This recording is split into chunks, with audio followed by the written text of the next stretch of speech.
A brand new segment here on SSPTV News. How about exercising your brain?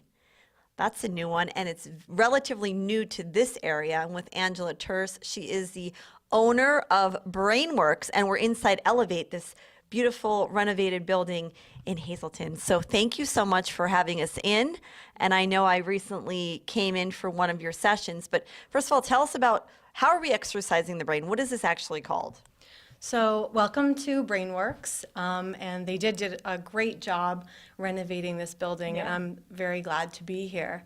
So neurofeedback is what I do, and it is brain waves read by an EEG machine that creates a signal to produce self-regulation in the brain.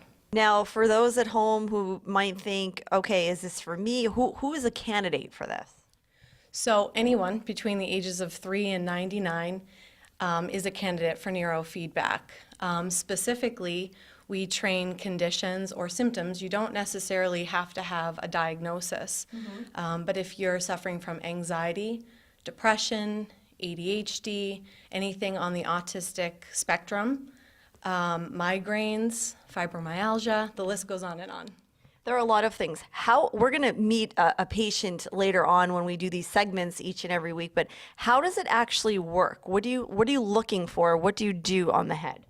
So symptoms are correlated through research. It's found that symptoms are correlated through brain waves, and certain brain waves affect symptoms and behavior. So through research, we'll make this a little simple because this is a tough concept to understand. So we'll take an ADHD patient, attention deficit, and whether it be a child or an adult, they usually suffer from attention.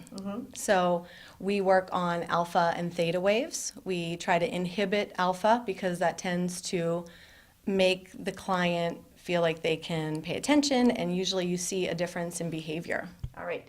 So there's a lot to talk about. We can actually do a half-an-hour show on this. When we come back next week here in SSPTV News, we're going to find out. Some people think this is a hoax. Well, we're going to talk about that. We're going to talk about Angela's qualifications, and we're actually going to show you the machine.